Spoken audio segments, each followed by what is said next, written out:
मैं कुंदन कुमार सरस्वती शिशु विद्या मंदिर सोलापुर पटोरी। इस विश्वव्यापी कोरोना संकट की घड़ी में हम लोग ऑनलाइन अध्ययन अध्यापन की चर्चा कर रहे हैं। तो आज इसी कड़ी में हम क्लास 10वीं के लिए एक चैप्टर का अध्यापन करेंगे।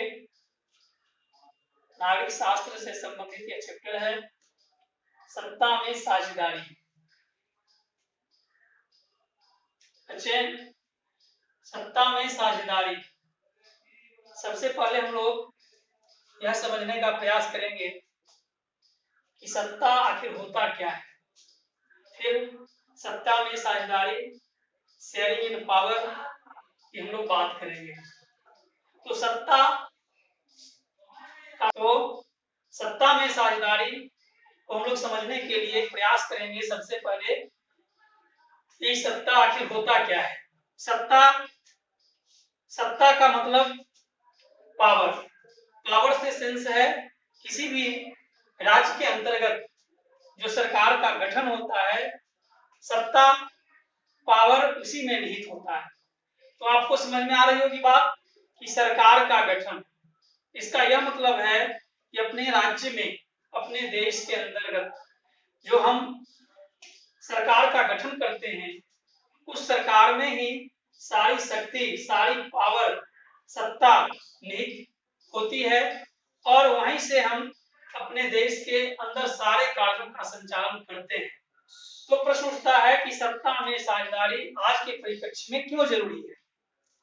लोकतांत्रिक व्यवस्था के अंतर्गत हम सभी लोग समझते हैं कि सरकार का गठन वोट के द्वारा होता है। तो वोट के द्वारा जब होता है तो हम यह समझते हैं कि वोट अर्थात वोट से सत्ता का निर्माण होता है और सत्ता के साथ सारे नागरिकों का हित जुड़ा रहता है। ऐसी परिस्थिति में हम लोग सत्ता में साझेदारी की बात करते हैं। हम सभी लोग जानते हैं कि किसी भी देश के अंदर, किसी भी राज्य के अंदर विभिन्न प्रकार की व्यवस्थाएं, सामाजिक व्यवस्थाएं होती है। हम सभी लोग जानते हैं कि विश्व के सभी देशों में विविधताएं हैं। कहीं जातीय विविधताएं हैं, कहीं धार्मिक विविधताएं हैं, कहीं लैंगिक विविधताएं हैं।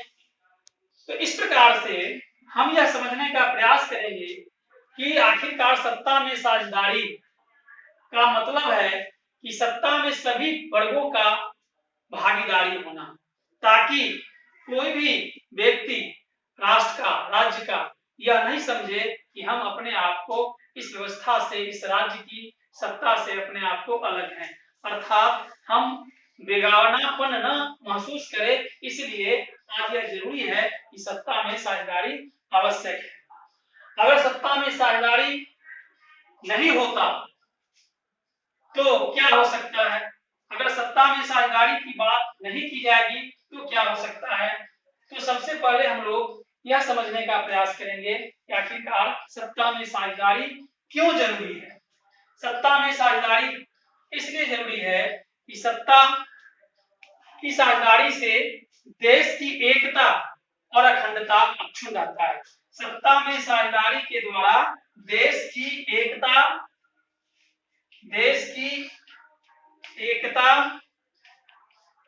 और अखंडता सुनिश्चित होता है।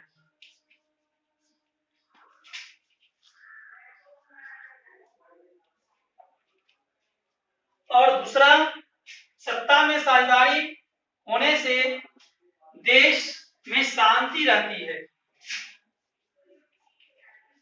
देश में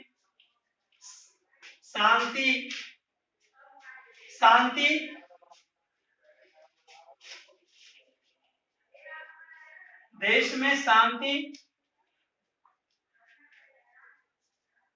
रहती है, अर्थात गृह युद्ध की स्थिति नहीं बन पाती है। अर्थात हम यह समझ सकते हैं कि सत्ता में साझेदारी क्यों जरूरी है। तो सत्ता में साझेदारी की जो जरूरत पड़ती है, इसके लिए दो मुख्य रूप से बिंदु भर के आता है कि एक देश की एकता और अखंडता सुनिश्चित होती है और दूसरा देश में शांति रहती है, अर्थात गृह युद्ध की स्थिति नहीं बनती है। गृह युद्ध, एक शब्द आया गृह युद्ध, तो गृह युद्ध से आप क्या समझते हैं? गृह युद्ध अर्थात जब किसी देश के अंदर ही जब सत्ता और नागरिक के बीच या दो विभिन्न समुदायों के बीच, विभिन्न दो गुटों के बीच देश के अंदर जब युद्ध की स्थिति बनती है तो गृह युद्ध इसको कहा जाता है। तो निश्चित रूप से सत्ता में साझेदारी अगर नहीं होगी तो देश की एकता भी खंडित होगी और देश में गृह युद्ध की स्थिति बनेगी। इस लिहाजे हम यह कह सकते हैं कि आज के परिप्रेक्ष्य में निश्चित रूप से सत्ता में साझेदारी जरूरी है और सत्ता में साझेदारी होने से देश प्रगति के पथ पर अग्रसर होते रहता है, साथ ही साथ देश की एकता और अखंडता भी सुनिश्चित होता है। आज बस इतना ही। हम अब आगे यह समझेंगे कि एक श्रीलंका और दूसरा बेल्जियम किस प्रकार से सत्ता में अपनी अपनी साझेदारी और साझेदारी न दे करके किस प्रकार की स्थिति वहां क्रिएट होता है। हम लोग नेक्स्ट क्लास में इसको समझेंगे। हम सभी भैया बहन अब यह समझ गए होंगे कि यह सत्ता में साझेदारी क्यों जरूरी है, यह आवश्यक क्यों है देश हित में। साथ ही साथ आप अभी अध्ययन किए ही और इसका पीडीएफ फाइल भी डाउनलोड कर दिया गया है, जिसका आप अध्ययन करेंगे और फिर आगे का कार्य करते रहेंगे।